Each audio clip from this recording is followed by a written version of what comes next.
I never thought I'd be the guy to catch his wife cheating, especially not in the way I did. Lisa and I had been together for 7 years, married for 4. At first, everything was perfect, passionate, loving, the kind of relationship everyone envied. But over the last year, things started to shift. She became more dismissive, quick to snap, always busy with some excuse I couldn't quite see through. I noticed her phone was glued to her hand more than usual, sometimes secretive about texts, and she started canceling plans at the last minute more often than not. I chalked it up to stress, work, or her needing a break from the marriage, which I understood. Or so I thought. Still, I had my suspicions. There was this odd energy around her lately, a kind of nervousness that didn't quite sit right. She'd get defensive if I asked about her phone or her schedule. One night she snapped at me during dinner, accusing me of being paranoid, claiming I was insecure. That was the first real crack in the facade of our supposed amicable separation. We had agreed to divorce quietly, keep things civil, and move on without making a mess. But Lisa's behavior was getting worse, and I knew I couldn't ignore it anymore. Then it happened. It was a random Tuesday, the kind where I planned to surprise her by arriving home early from work. I wanted to talk, maybe figure out what was really going on. I parked the car, went to unlock the door, and heard voices coming from the bedroom. My stomach dropped. I quietly crept closer, trying to make sense of what I was hearing. And that's when I heard her, my wife, laughing in a way that made me freeze. It wasn't her usual laugh. It was teasing, flirtatious, like she was enjoying some secret joke with someone unfamiliar. My heart started pounding. I peeked through the slightly open door and saw her, Lisa, lying on our bed, her hair messy, her face flushed, and with her was some guy I'd never seen before. They were tangled together, her hand on his chest, both of them completely unaware I was just outside. The guy was whispering something and she was giggling. I saw her lean in and kiss him. That was the moment I knew. My wife, the woman I'd trusted with everything, was cheating. Right there. In my house during our supposed separation that she insisted was just a break. How do you process something like that? I stood there frozen, my mind racing. All the broken promises, the lies, the nights I wondered about her fidelity suddenly made sense. This wasn't some innocent mistake or a passing fling. It was deliberate. She wanted to hurt me and she was doing a damn good job. I couldn't just walk away and pretend I didn't see what I saw. I had to decide what to do next. The shock was overwhelming, but I knew one thing: my marriage was over. The woman I loved had turned into a stranger and she didn't even bother to hide it. I was angry, betrayed, and humiliated, but I also felt this crazy mixture of heartbreak and determination to get answers. I didn't go in right then. I just backed out slowly, trying to keep my composure. But in my mind, I knew this was the end. I had caught her, and the truth was worse than I imagined. The next few days were a blur. I couldn't sleep, couldn't eat, and couldn't stop replaying what I saw through my mind's eye. Every detail, that sly smile she gave him, the way her hand lingered on his chest, the way she laughed at his stupid jokes, kept haunting me. I kept asking myself if I had missed signs, if I should have seen this coming. But honestly, the shock was so raw and sudden that I didn't want to believe it at first. Still, deep down, I knew I'd seen enough to understand that my wife, Lisa, wasn't who I thought she was anymore. I spent the next couple of days trying to piece together what happened. I checked her phone. Yes, I admit it, I went through her stuff. I found a bunch of texts, some late-night messages that were clearly not platonic. Nothing explicit, but enough to tell me that whatever was going on was serious. There were flirtatious emojis, "can't wait to see you again" kind of stuff. She lied to me about meeting her friend for coffee, said she had a work thing. But it all pointed to one thing: she was sneaking around behind my back, actively hiding something. I also started noticing little things. Her phone disappearing when I came near, her dismissive attitude when I asked about her plans, the way she seemed uncomfortable when I looked at her. She'd lie so convincingly that I almost doubted myself. Almost. But knowing what I saw in that moment, I couldn't ignore the truth anymore. She was cheating, plain and simple. The betrayal cut deep. It felt like someone had taken a knife and twisted it right into my chest. I kept telling myself I couldn't let her see me break, so I stayed calm, kept my composure, and decided to confront her. I arranged to meet her at the house after work, pretending everything was normal. I wanted to catch her in the act or at least get her to admit something. When she arrived, her face was tight, her eyes darting around like she was trying to hide something. I looked her straight in the eyes and asked if she'd been unfaithful. She tried to deny it at first, calling me paranoid, saying I was overreacting, that I was making things up in my head. But I didn't buy it. Her nervousness, her evasiveness, it all told me she was guilty as hell. Finally, she snapped. "You're crazy, Eric," she spat, her voice tinged with venom. "You think I'd cheat on you with some loser? You're just jealous. Stop accusing me of stuff I haven't done." Her words were hollow, empty. Deep down, I knew she was lying, but it still stung to hear her deny it so vehemently. I pressed her harder and her facade started cracking. She yelled at me, called me insecure, told me I was imagining things. But I had seen enough. The truth was out in the open now. She'd been sneaking around with some guy, probably for months, and she thought she could keep it hidden forever. That night, I stayed awake, trying to process everything. I felt a mixture of anger, sadness, and a kind of numbness. I couldn't believe she had lied to my face for so long, that she'd been unfaithful during what she called our divorce. It wasn't just cheating. It was a full-blown betrayal of everything we had. I realized I had to make a decision. Do I fight for the marriage, or do I cut my losses and walk away? Each choice came with its own set of consequences, and I knew I'd have to live with whatever I chose. But one thing was clear: I wasn't going to stay silent. I wanted her to know I knew about the affair, and I wasn't going to let her get away with it without some kind of response. The next step would be figuring out how to deal with her lies, her betrayal, and what it meant for my future. After that confrontation, everything in my life felt like it was spinning out of control. I couldn't focus at work, I couldn't sleep, and I kept replaying that damn scene in my head. Her lips on his, her laughter, that look in her eyes like she was getting off on the secret. I know I should have just packed my shit and left, but part of me was still in shock, still trying to process the betrayal. I guess I kept hoping she'd come clean, admit she screwed up, and we'd somehow work through it. But that was wishful thinking. I spent the next couple of days doing what any decent guy would do, digging. I wanted to find out who this guy was, what was really going on. So I started hacking her emails and social media accounts, not because I was a stalker, but because I needed to see the truth.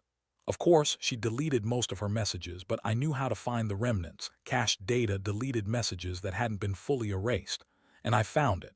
The old messages, the hidden conversations, the dates that lined up perfectly with the times I was working late or out of town. It was obvious. She'd been seeing this guy, David, for months. There were photos of them together, sneaky texts about meeting up, and even flirtatious comments about finally being free. I felt like I'd been punched in the gut all over again. I wondered where I went wrong, how I missed all the signs, and how she could so easily lie to my face for so long. It hurt worse than I expected, and it made me furious. One night I decided I needed to confront her again, this time with some evidence. I told her I knew everything about David, about the late-night messages, about her lies. She looked surprised at first, then angry. She spat at me. "You're nuts. You're just jealous because I don't want your sorry ass anymore. Maybe you're the one who's been cheating all along." That lie made me laugh bitterly. I told her I'd seen enough, that I wasn't going to be played for a fool anymore. I told her she was a bitch, that I was done with her games, and that I was filing for divorce, but she wasn't finished. She started crying, fake tears, the kind that make you want to believe her but you know they're bullshit. She begged, told me she loved me, that she was sorry, that she'd change, and that it was all just a mistake, just a fling, nothing serious. Yeah, right. I'd heard enough of her lies. I felt disgusted, not just at her, but at myself for ever thinking this was a marriage worth saving when she'd been cheating on me for who knows how long. That night I made up my mind. I wasn't going to let her ruin me. I told her I was done, that I wanted a divorce, and that I was going to do everything by the book. I wanted her to feel the pain she had caused me, so I started planning how to make her regret it. I didn't just want to walk away quietly. I wanted her to know I knew everything and that she was the one who lost. I started gathering evidence to make sure I had proof if she tried any more tricks. I wanted her to pay for what she'd done, not just physically but emotionally. I knew the revenge I was considering wasn't going to be pretty, but at that point I felt like she deserved it. She manipulated me, lied to me, and betrayed everything we once had.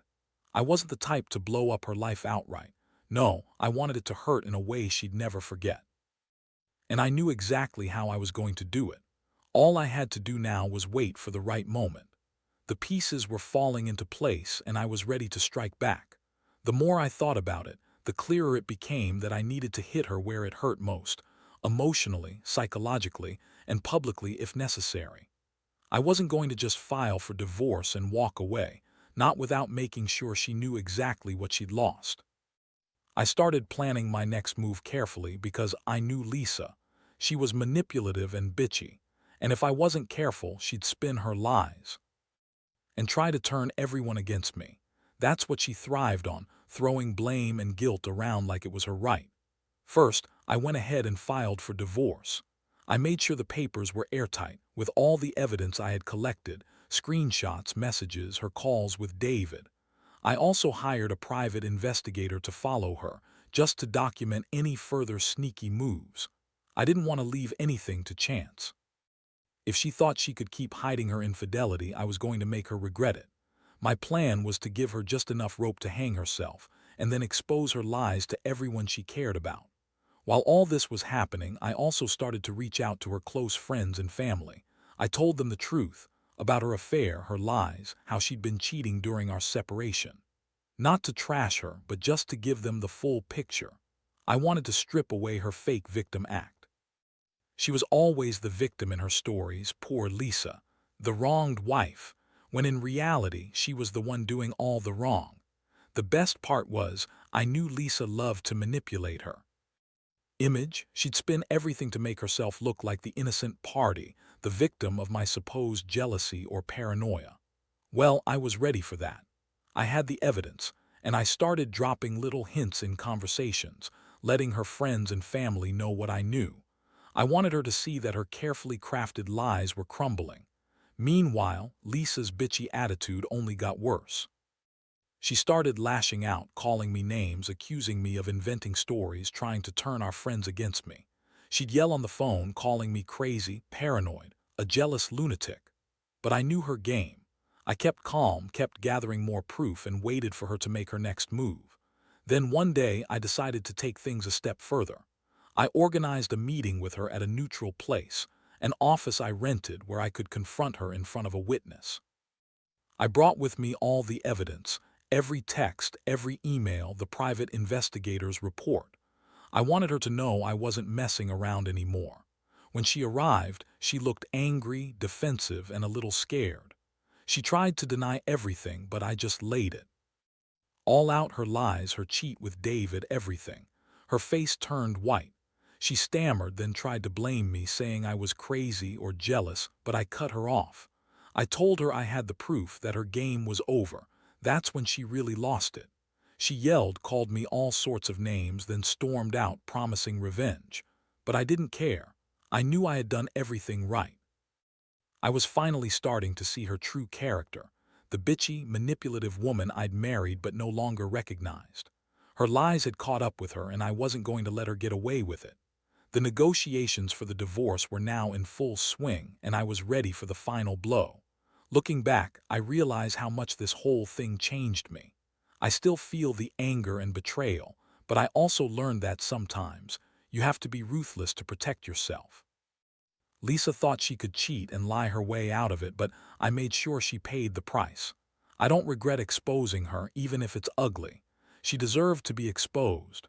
The most important thing now is moving on and rebuilding my life, but I'll never forget the lesson. Never trust a bitch who lies to your face, especially when she's cheating with some lowlife mediator during your divorce. That was the worst betrayal I've ever experienced, but it also made me stronger. If there's one thing I'd tell anyone in a similar situation, trust your instincts, gather your proof, and don't be afraid to fight dirty when someone's cheating on you. Because in the end, honesty is everything, and if you get betrayed, you owe it to yourself to make sure everyone knows the truth. The aftermath was brutal, but I'd expected as much. Once I laid everything out, proof of her affair, her lies, her manipulation, she knew she was cornered. She tried to save face, of course, calling me every name in the book, crying, begging for forgiveness, claiming she made a mistake. But I wasn't buying any of it, not anymore. My patience was gone. I was done playing her game. The divorce process dragged on for months. She continued her bitchy attitude, throwing tantrums, trying to manipulate the situation. She'd show up at court, looking as fake as ever, trying to plead innocence, claiming I was trying to ruin her life. But I had all the evidence, and I made damn sure everyone knew her true colors. Her friends started to see her for what she was: selfish, manipulative, a liar. Her family, too, saw through her act once I laid out the facts. While this was happening, I also started to rebuild myself. I sold the house, moved into a new apartment, and cut ties with everyone who was still blindly loyal to her. I realized I'd been staying in a relationship that was already dead, just waiting for her to admit it. Now I was finally freeing myself from the chains of her lies and betrayal. It was painful, yes, but also liberating. I could breathe again. The final blow came when I handed in the divorce papers. She tried to fight it, to delay, to guilt-trip me into staying. But I didn't blink. I knew her kind. She thrived on control, on twisting the truth to make herself look innocent. I refused to be part of her sick game anymore. When the divorce was finalized, I felt a strange mix of relief and emptiness. Part of me still mourned the years lost, the trust broken, what could have been. But I also felt a weight lifted. I had finally taken control of my life again. What stayed with me most through all of this is how much my perception of her changed. Lisa was a bitch, a liar, and a cheat. I used to think she was the love of my life, but now I see her as someone I should have been wary of from day one. The betrayal exposed who she really was: a manipulative, selfish woman who'd rather lie and cheat than face her own flaws. Honestly, I feel stronger now, more aware. If anything, I've learned that you can't trust someone blindly, especially not someone who's willing to cheat during your divorce while you're trying to do the right thing.